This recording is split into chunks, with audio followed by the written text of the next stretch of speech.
Halo teman-teman, kembali lagi dengan saya AS di channel Adit Setiawan. Saya asli orang Jawa dengan logat yang medok. Pada video kali ini, aku akan merekap alur cerita film yang berjudul The Host. Film ini menceritakan tentang keadaan di bumi, di mana kehidupan manusia telah diambil alih oleh makhluk kecil parasit yang disebut dengan jiwa. Bukan mantap jiwa.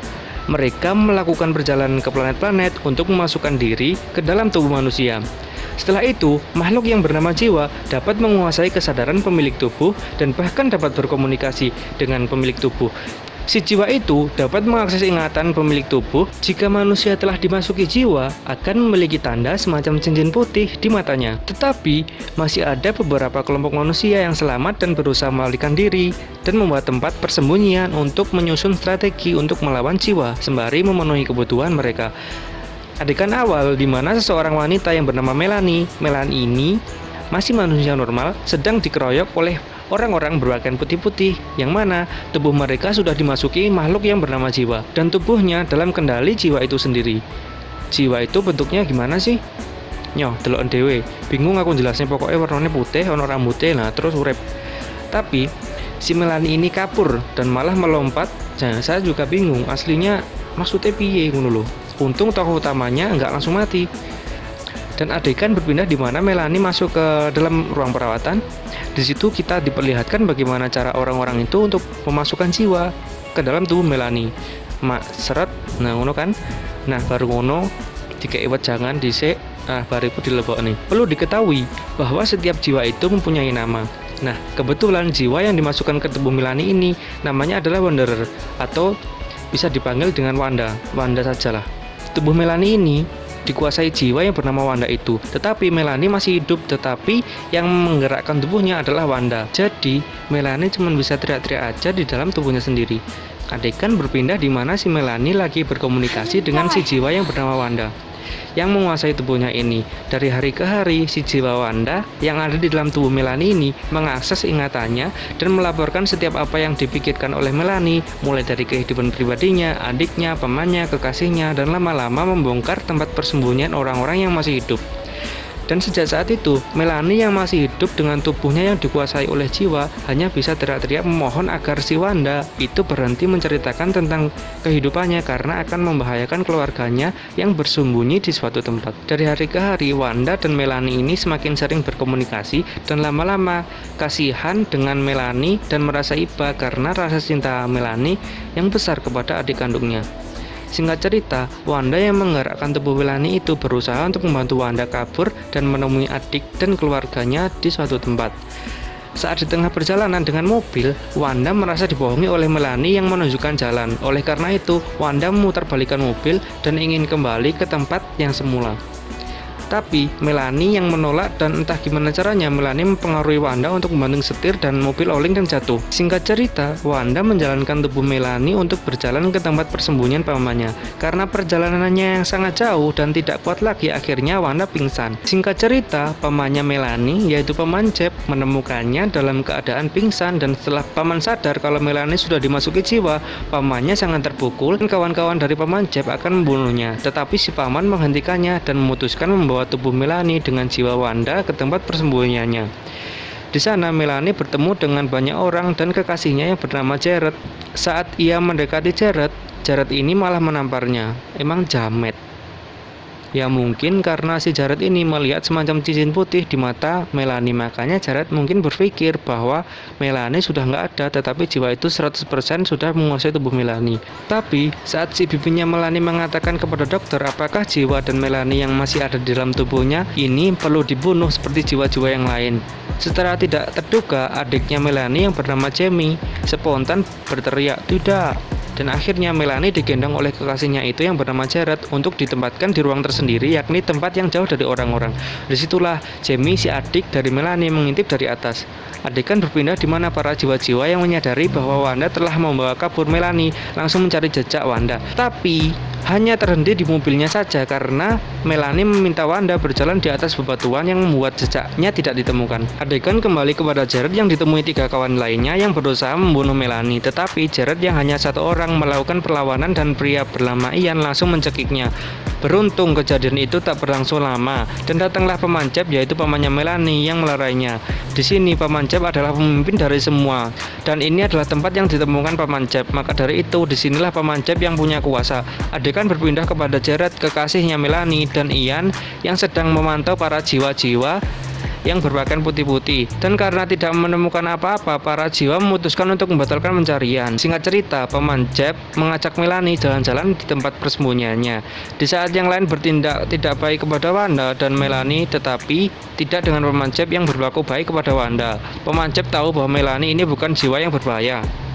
Pada saat Paman Jeb mengajak Wanda untuk berkeliling, dan Paman Jeb menunjukkan bahwa ada ladang gandum yang besar di dalam sini. Di sisi lain, para pencari melakukan patroli dengan menggunakan helikopter dan hampir saja menemukan tempat persembunyian mereka. Tetapi sebelum pencari mendekat, mereka bahu-membahu segera menutup pintu tempat cahaya matahari masuk secara bergotong royong, dan Melanie ikut turut membantu.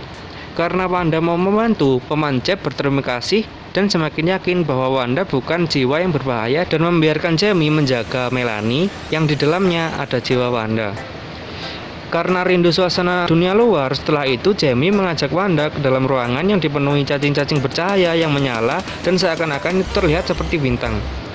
Singkat cerita, adegan berpindah kepada Jared dan Ian yang mencuri persediaan makanan di toko yang sudah dikuasai oleh jiwa dan berencana membawanya untuk kembali ke persembunyiannya. Singkat cerita, Jamie dan Wanda serta orang-orang lain bahu-membahu untuk memanen gandum. Pada saat itu, Ian yang tadinya ingin membunuh Wanda yang ada di tubuh Melanie mendadak baik kepadanya dan sepertinya Ian mulai menyukainya. Dan pada saat yang tak terduga, para pencari menggunakan helikopter datang kembali. Karena Jamie tidak fokus, maka kakinya tersayat oleh arit dan terluka. Setelah itu orang-orang segera menutup lubang tempat munculnya cahaya matahari dan pencari jiwa malah menemukan mobil Jared dan kawan-kawannya dan terlibat kejar-kejaran di sana. Dan singkat cerita, 1 truk tidak selamat dan hanya truk yang dikendarai Jared lah yang selamat dan berhasil melarikan diri. Saat kembali ke tempat persembunyian, Jared kembali ingin membunuh Wanda, tetapi Paman Jeb lagi-lagi menghentikannya agar Wanda dan Melanie aman. Ian berencana untuk menjaganya dan Paman Jeb menyetujui. Singkat cerita, pada saat Wanda dan Melanie menyendiri, datanglah teman Jared yang bernama Kyle, berusaha membunuhnya dan si Kyle malah terpeleset. Tetapi Wanda malah menolongnya dan Wanda melindunginya dari interogasi Paman Jeb. Singkat cerita, Ian yang mulai menyukai jiwa Wanda ini mengajak Wanda untuk keluar sebentar dan melihat pemandangan di luar. Dan adegan berpindah pada saat Jared dan kawan-kawannya menggotong orang-orang dengan jiwa di dalamnya dan diculik untuk diteliti di ruangan dokter. Tak sengaja pada saat Wanda ke ruangan dokter dan melihat dokter, Paman Jeb, Jared, Ian mengeluarkan jiwa dengan paksa. Akhirnya jiwa-jiwa itu mati. Melihat itu Wanda sangat terpukul melihat saudara jiwanya dan langsung lari keluar ruangan.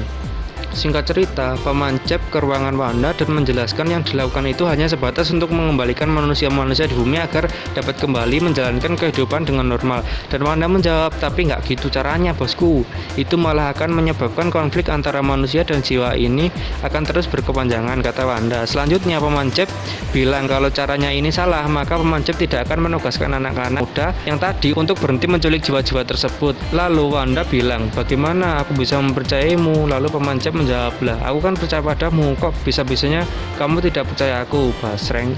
Singkat cerita, Wanda kehilangan Melanie di tubuhnya dan sudah tidak berkomunikasi lagi dan tidak ada tanda-tanda Melanie di sana. Lalu menuju ke kamar Jamie dan melihat kondisi adiknya Melanie itu. Selama 3 hari, akhirnya Melanie kembali dan Wanda sudah bisa menemukan tanda-tanda di tubuh Melanie dan memutuskan untuk mengajak Jared untuk mencari obat-obatan untuk luka Jamie yang semakin parah. Singkat cerita, adegan beralih ke rumah sakit dan Wanda berpura-pura untuk terluka di tangannya dan dahinya agar memperoleh obat dari perawat di sana. Setelah sembuh, Wanda meminta Sky untuk mengambil air putih dan itu kesempatannya untuk mengambil obat-obatan di sana dan hampir saja ketahuan.